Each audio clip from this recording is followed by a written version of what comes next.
को फांसी दो, हत्यारों को। सबसे टफ इलाका हमारा है, मतलब उसमें हमको एक काम को किसी ने प्रशंसा नहीं कही कि भाई इन लोगों ने कितना बढ़िया काम किया है, लेकिन उल्टा क्या हुआ कि पूरे संभाग में सबसे ज्यादा करप्ट संभाग कौन सा? कोटा संभाग है। तो मेरा आग्रह है, कुछ दिनों पहले राजस्थान पत्रिका में न्यूज आई थी, मैं स्पष्ट कहा था कि बूंदी जिले के 37 गाँव ऐसे हैं जिसमें दलित दूल्हों को आज भी घोड़ी पर नहीं बैठने दिया जाता है, तो इसमें बदनामी एक गांव की नहीं पूरे जिले की होती है। तो मेरा प्रशासन से आग्रह है, जैसा कि बाबा बतला रहे थे कि इन्होंने फोन किया, सबसे पहले ड्यूटी ये बनती है कि उन मरीजों को देखो। मैं आज भी दावे के साथ कहता हूं कि वो प्रोसिक्यूशन से आया हूं, मैं इन बातों को समझता हूं।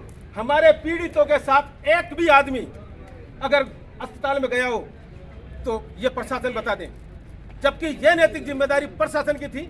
पुलिस का काम है वहाँ शांति बनाए रखना, प्रशासन का काम है कि आया उनका इलाज सही तरीके से हो रहा है कि नहीं हो रहा है, आया उनको किस चीज़ की जरूरत है, आया उनके पीछे जानवर है तो उनको उनकी सुरक्षा कैसे होगी, जो छोटे छोटे बच्चे हैं वो कहाँ से भोजन पानी कर रहे हैं, ये काम प्रशासन का था। लेकिन मुझे पता है कि ये इस बारे इनको पता ही नहीं है कि ये काम भी हमारा है।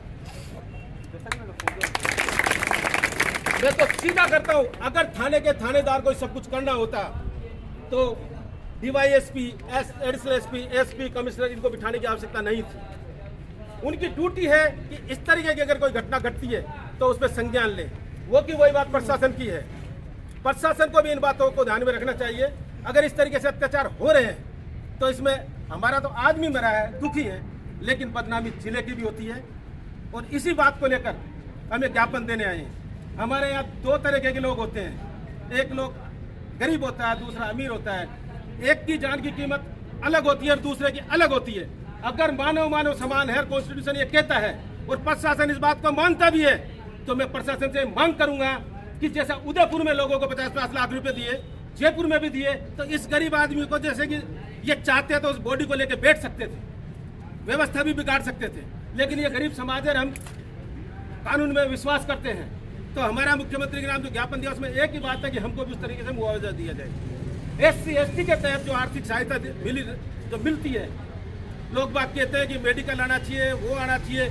मेरे को पता है उस नियम में स्पेसिफिक लिखा है 12 में कि बिना किसी विलंब के आर्थिक सहायता देनी चाहिए, और नहीं है तो अलग से बजट मंगवा के श्रीमान जिला कलेक्टर महोदय को देनी चाहिए।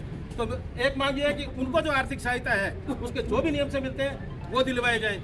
सबको सरकारी नौकरियां उन लोगों को दी जाती है जिन्होंने अलग तरीके का कर्तव्य किया। यहाँ तो घर बैठे एक गरीब को मारा है। अगर सरकार के दिमाग में ऐसी आती है कि भाई ये भी मानव है और इनको भी आवश्यकता है, तो इनको भी एक नौकरी सरकारी दिलाए जिससे इनके भरण पोषण हो सके। सरकारी नौकरी दिलाने संविदा में, संविदा अलग चीज है, संविदा तो